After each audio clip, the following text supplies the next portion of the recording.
So I think, so I started off as a software developer, and back then, no one knew what that was. Something Right. that my dad actually said to me, learn how to code. Not everyone's going to be able to do that.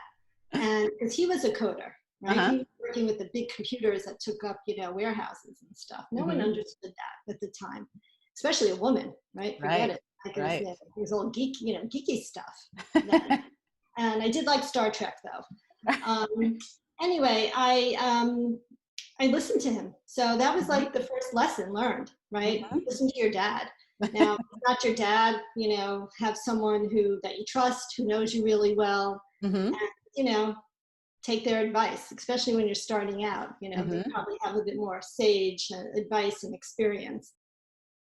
After going out on a lot of trips to Japan, I kind of went to my manager and said, I think you should send me there. And he's like, what do you mean? I go, yeah, like I should work there. The business needs are there. I'm the right person. I understand. I could Mhm. bridge, Uh-huh. right? Bridge between Asia, Tokyo, and New York. And Right. he thought it was a great idea. But his manager, or the head of the department, he said, I'll never forget this. What a great idea. But I want to send Joe, not Oh, you there. wow. Okay. Right? And I was like, Uh-huh. whoa. So Uh-huh. here we're kind of getting on to lesson number two. Mhm. Is that it was really, and I was probably very naive. I was still very early in my career, and it's probably Mhm. benefited me that I was rather naive about all the politics, right, Mhm. and and all that. But it it made me like really. I was very had conviction that Mhm. I was the right person and this was the right thing to do, and I advocated for myself, and I got people behind me, Mhm. and I learned that lesson early on, right, from Mhm. that experience. And as I said, it was probably best that I didn't know about office politics too much because I probably would have gotten caught up in it too much. Right. But I really just stayed true and authentic and advocated for myself. And I think that, that's what made it happen. It was quite an experience for my husband and I, and we Mhm. stayed about 4 years. Um, and after 4 years, we said, it's time to, you know, get back. Uh-huh. We were balancing both of our careers. And I think for him, it was important to get back to the States and get his kind of career where he wanted it to be. Right. And so here's where, at lesson number three, Uh-huh. I, you know, made the decision to return. There wasn't a role in Mhm. New York at the time that was like really the next kind of big step up. Right.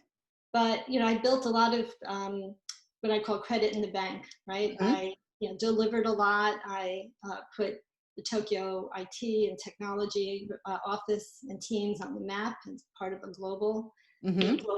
global team. So I had a lot of credibility.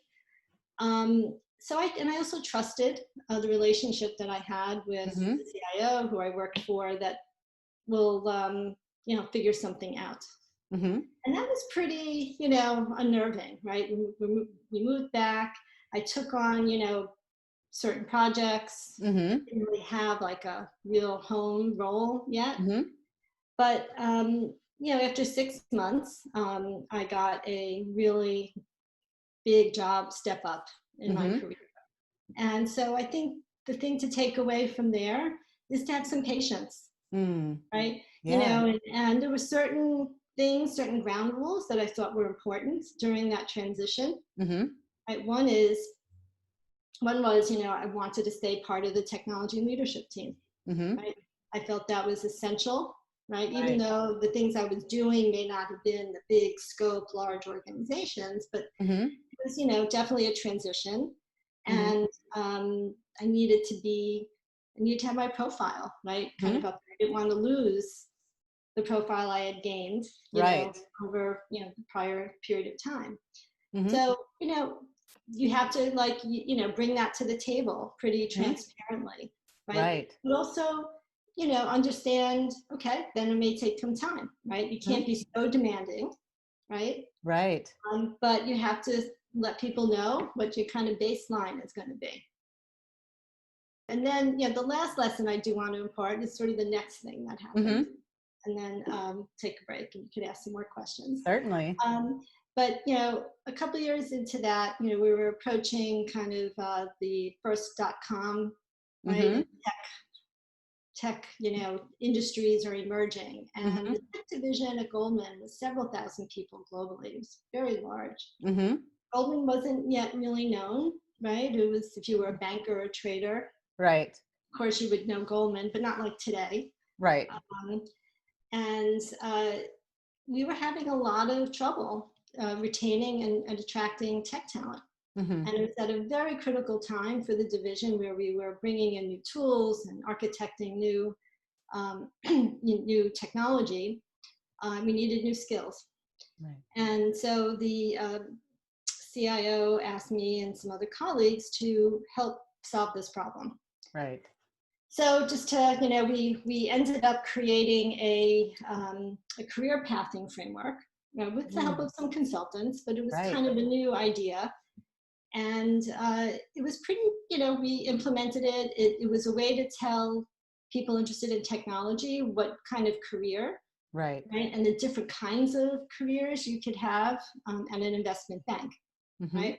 And also internally at Goldman, it was important to show where we had to, how did we fit a career path for this new emerging technology talent sector into what banking traditionally had, right? They didn't really mesh together. So we had to kind of make it mesh a little bit.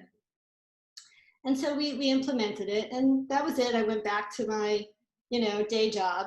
And then a few months later, I get the kind of the one-on-one status meeting, get the question, I'd like you to do something, and you could say no if you want to. Right. You really can't. You really can't say no, right? And so, the leadership in tech really wanted to invest in continuing to build upon this career framework, because we didn't build upon it. It would have just fizzled out, right? Everything was connected to it. How you recruit, how you pay people, how you train and develop people, all of those things. And there's a little bit of organization development, organization design also that we needed to do because the division was growing so quickly. Anyway, so it was a new role. It was head of people strategy for the division. Goldman didn't have the well-renowned human capital management division yet that many of us know about, but it was before that. Around the time Goldman went public. So, I thought about it, and I talked to a lot of people. People that were, around the leadership table with me, who would be kind of my colleagues in a slightly different way. Right. I talked to the business people that I was working with. And to me, it was like, okay, this is a strategic problem to solve, right? Like, why not? So what I took away from there and was lesson number 4 is that sometimes others see something in you that you may not see in yourself at all, right? And you need to be open for it. And as I've said, lesson number 2 was I was advocating for myself. This was the right thing. And now this move I just described was someone asked me to do something that was like nowhere near on my radar screen of something that I thought I would do. Yeah, I actually think this moment in time is where women can really thrive, right? I think that there's all sorts of brain studies, right? How women think differently, than men. And I think those differences, right, how we process information and how we build relationships are the key ingredient, the secret sauce, right, in this sort of digital age. And so women should just embrace it and go for it, right? So I think this learning mindset, this growth mindset is absolutely key.